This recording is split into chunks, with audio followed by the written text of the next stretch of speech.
So when we go to a holy temple, when we go to see a holy statue, when we go see a holy being, like Mother Teresa, Dalai Lama, if we go to the mausoleum of Mahatma Gandhi, their energy is there. When we go see a great Sikh guru, I've met great Sikh masters in Sikh temples in India, you can feel their love. You can feel what they teach and what they explain.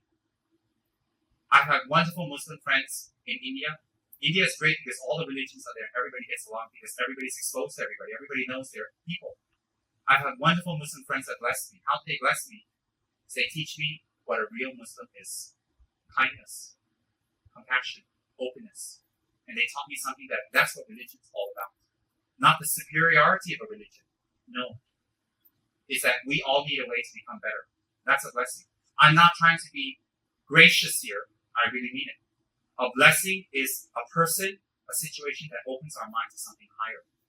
So in most cases, when we go for an initiation or a teaching, even if we're in a room of a lama, of a person who meditates, who holds their vows, who practices compassion, who forgives, who accepts you as you are, and who teaches you patiently again and again something that is true.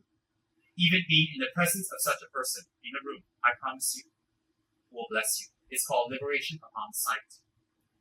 When we say in Tibetan, liberation upon sight, it doesn't mean once you see, you become liberated. No. Liberation upon sight means what? His Holiness the Karmapa has that title. Emma Ho. Karmapa Can means liberation upon sight to see His Holiness Karmapa. What does that mean? There are holy beings like the Dalai Lama and Panchen Lama and Trijang Rinpoche and Ling Rinpoche and Drompo Geshe Rinpoche and Palamka Rinpoche and His Holiness Karmapa Rinpoche, Sakya Tenzin, that when we see them in the same room upon sight, we gain liberation. What is that? It means that from that point on, our minds are turned that we want to do dharma. So they don't have to be people with big titles. They can be ordinary people like just you and me, who practice forgiveness and kindness. And if you're in the room with that person, you know what happens? You gain liberation upon sight. You know what that is, liberation upon sight? Liberation upon sight is when that person speaks to you, or gives you something, or says something to you, it changes your mind. It makes you think different. He didn't give you physical, he didn't give you anything verbal. He gave you a perspective and a thought that changes your mind, or helps you to start changing your mind. That is liberation upon sight. Why is that? Because this person has been practicing that for many lifetimes, for many years, again and again. He's been speaking about the same thing consistently over and over again and practicing. Therefore, this type of person will create faith in your mind, liberation upon sight, and if you help this person in any way, you know what will happen? You will start gaining the qualities of this person. Compassion, forgiveness. So you have to honor. That's why in the Tibetan tradition, in the Chinese tradition, Japanese tradition, whatever, when we come across our sifus and we have the honor to work with our sifus, we have the honor to do dharma work with our sifus, or donate, or be sponsors, or help in any way. It's a great honor. We don't say, oh, I don't want, or I want, or we don't look at it as a halfway place. Until I get a better job, I stay here. We don't look at that. We find it a great honor. Do you know why? Because you'll never be able to work with someone outside, very rare, that actually has compassion and love. And whatever politics you may suffer within the Dharma community, or whatever politics you see, or whatever dissatisfaction or unhappiness you see, or even a lower pay, you'll reward it back in many other ways. What is that? Peace of mind, knowing you're doing something that's beneficial and that you have a purpose in your life. Just like Geraldine said earlier, and I totally agree because I worked before. When you work on the outside, you just go there, you have to, they're big butts, right? You have to kiss big butts. You have to kowtow all the time. At the end, you have to put up politics, and what you get is a paycheck, but you're not happy. Why are you not happy? Yeah, you have a car, you have a house, you're not happy. Why? Because what you have to go through to get it. And year after year after year, your situation doesn't improve. Why doesn't it improve? Because the people, the environment, the attitude, and you're not strong enough to bring them up. If you're strong, you work on the outside, you will bring them to the dharma. If you're weak when you work outside, you'll be pulled away from the dharma. Very simple. It's your strength. It's your mind. So when you work on the outside, when you run around with beautiful girls, when you run around with beautiful boys, you see how much you go to the dharma and how much you practice. If you get pulled away, it's a clear sign your mind is not dharma. If you get a lot of money and you change, you run away with it, you steal it, you cheat, or You manipulate or you cover to keep the money, right? If you do that with money, the minute you get it, it means you will never ever get rich. You will never ever get money. You will never be able to keep it. Even if someone gives you $1 million, you'll not be able to keep it. I'll tell you why. The karma created will make you lose. And it shows you your level of your mind. That everything you say is a lie. Why is it a lie? Because when you get the money, what do you do with it? You hold it, you lie, you cheat, or you cheat to get it. You manipulate, you do wrong things with it. It shows you are not dharma. So if you come across a beautiful girl, you come across a beautiful boy, and the minute you come across a beautiful girl and boy, whatever they say, whatever they do, they're your Buddha or Rima. Whatever they want, you do. Whatever they say, you do. And you spend all your time and all your energy with them, and you justify by saying, well, I gotta make my relationship strong. Wow. You justify by saying, I gotta secure my position. Wow. You say all these things, you know what happens? It shows your state of mind. Because whatever you do in life, if your mind is focused and strong, and you have practice behind you, no one can drag you down. You can go into a disco and stand on top of a podium and dance up and down like crazy. And when you leave, you have brought some people to the Dharma.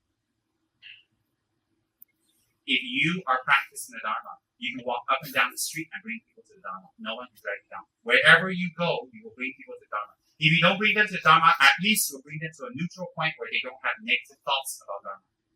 You'll be able to do that. Why? By the power of your practice. So how much you can bring other people is you. Then you look at yourself. You may talk Dharma. How many people did you actually bring to the Dharma? How many people did you introduce? How many people you actually brought and introduced and can influence the Dharma? If it's zero or it's very little, it shows you don't have the power of Dharma. Why? You didn't practice. You talk well, but you cannot. You cannot. The people who say they don't have time for Dharma, okay. You don't have time for Dharma. My favorite saying, you don't have time for Dharma, you can survive, no problem. If you have put your energy toward the Dharma, everything around the Dharma around you will grow. Whatever you put your energy into, blessed by your Dharma protector, you will see things grow. So if you're not interested so much in putting Dharma, you're interested in making money, fine. So if you're busy, you don't have time, you're surviving, okay. So that means you have to have a big car, a fancy car. You have to have a big house. You have to be able to pay your bills. You have to be able to buy whatever you want. You don't put it on part payment. Why? If you put on part payment and then you say you got a job and you're busy, then it contradicts. How can you put things on part payment? How can you not be able to afford this or buy this, and you have a shitty car and your house not so good, and you wear not nice things? Because in Chinese society, everything is what you wear, what you see. Don't say I'm simple. It's not you're simple. You don't have money. What? You're not simple. You don't have money. I didn't meet anybody who got money who's simple. Nobody. And when I get money, I'm not going to be simple. No way. I'm going to show it off. I got money. Thank you. I got money. I'm going to wear a shirt. I got money. Okay, now. So if you're not putting your energy into Dharma, you have to put your energy into your worldly life, your worldly work. So you have to have a car. You have to have a house. You can't afford things. The minute you say, I cannot afford, then what have you putting your energy into? And if you're above 30 years old and you still, I don't have, you complain, don't have money, don't have, all the time don't have. What do you have? You don't have Dharma, you don't have money. Then that means you have not been doing anything and you've just been lying to yourself. New people believe you, people will know you bye-bye. So either you're rich, you have nice house, nice car, because that's what you put your energy towards. Or if you're not interested in that, you have attainments, you have compassion, you have Dharma knowledge. You can do the rituals, you can do the prayers, you can help people, you can counsel people, and you're stable and you're firm. So you have the richness of Dharma. Or if you're very lucky, both. My goal. Go both. Both. Why? If you put your energy towards something, you must have it. If you don't have that result, you didn't put the energy. So by clarity of sight, by clarity of logic and deduction, can see you have put no energy toward anything. Everything you say is just a cover-up and excuse. So what's my point in saying that? A blessing is when a Lama shares this with you and gives you Dharma information and tells you how to examine yourself, how to examine and help. And then when you improve, things change. That's a blessing. So when you leave this room in a short while, when you leave, some Dharma knowledge has gone into you. Some changes in your mind. Maybe some of us, some guilt feelings. And that's very good. You know why? Guilt points to conscience.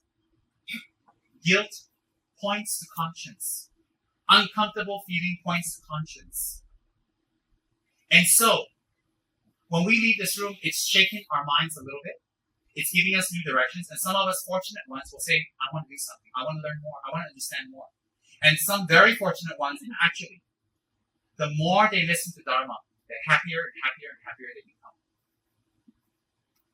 And they look forward to it. When they hear Dharma talk, they don't think torture session. They think, oh, I'm so excited. I'm very excited. I received so many SMSs indirectly to my liaison telling me people were very excited. I'm very happy. I don't feel honored like I'm a great teacher, but it shows me that people's good merits is opening up. All of us are smart and intelligent. When we're told the truth and we understand and we transform, you know what that's called? A blessing. So when we come to the center and we make prayers and we kowtow to the Buddha, not to me, when we kowtow to the Buddha, it's a blessing. When we show respect to our parents, it's a blessing. When we have harmony in the family and we're honest to our husband and are honest to our wives, it's a blessing. You know why it's a blessing? Because we have everybody in the family respect us. And when we make statues and when we make temples and we work for the Dharma, it is the highest charity. I'll tell you why it's the highest charity. Because it brings relief and happiness to people's minds. Please let me reiterate again. A person can be poor or rich, have a lot of food or no food. But if their mind is happy, they suffer less. A person can have a lot of food, a lot of money, and a lot of clothes, and a big house. But their mind can suffer tremendously. What makes you suffer is your mind and your perspective. What makes you suffer is how you take things and how you look at things. Listening to Dharma gives you wisdom. Listening to Dharma gives you understanding. So, a blessing is when in your previous life you've done something. And an environmental cause helps you to open that up. And when that opens up, something in you changes and you go toward the right direction. And when you go towards the right direction, you create harmony in your life, in yourself, in your family, in your precious wife and husband. Remember, our wife and husband are the ones that's going to be with us till we die. They're the most important person we need to make happy. Our wife and our husband are the most important people we need to make happy and to treasure and to love. And sometimes, with time, we get bored. Sometimes in time, we can't hug our husbands anymore because they're prosperous. Sometimes we grow apart. Sometimes we argue. Sometimes we become distant. We don't have harmony. We can't have that because it affects the kids. And the kids affect other people and affect other kids, and they'll live like that for many years. So what am I trying to say is, Dharma will help us. If you don't meet Dharma, you won't be bad people. But Dharma gives you a higher perspective.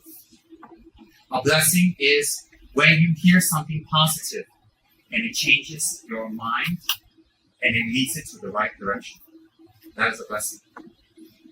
A blessing is not simply getting 4D or finding a relationship. No. A blessing is when you change your mind to a higher purpose, higher goal. Example, when we're very impatient, we want this way. Me. We don't care how other people feel. And after a Dharma talk, we calm down. Maybe next time we have an argument with our wife or husband, we let them win. Maybe we don't even have an argument. Maybe we become closer. That is what Dharma is about. That's what Dharma is all about. And the more we listen to Dharma, the better people we become. Do you know why? Because we are good people and we just need a little bit of direction. We are good people. If you're not good people, you will not be here. I'm not giving you a lecture on how to be rich or become slim or 10 steps to becoming fabulous. No. I'm giving you 1 step to become happy. Transform your mind. This talk has been focused on blessing. I will give many, many talks in the future. I will give many talks and I won't get into big philosophical debates, large philosophical texts and all this to you and perhaps lose your mind, you fall asleep. I will give it to you just like this. Why? It's an advice form from a person who is not perfect, but who has studied a little bit more than you and who can speak your language. And I know your culture. I've been here for 12 years. Very lucky to be here for 12 years. So I know your culture a little bit more than when I first came. I don't know it perfectly. It's a very big culture, very rich. I cannot be perfect in it, but I know more than when I first came. So I become like a Malaysian kind of Rinpoche. Maybe I can force myself to say the first reincarnation in Malaysia. If it gets me, ang pao, why not? Yes. And I'm the only reincarnation in Malaysia. For some reason, I have some affinity here. And I want to make Dharma grow. I want to make what I'm explaining to people grow in respect to the law. And why not? If we can make families closer, more harmony, people happier, children respect their parents, and good citizens, why not? We're not a government group. We're a group that teaches kindness, compassion.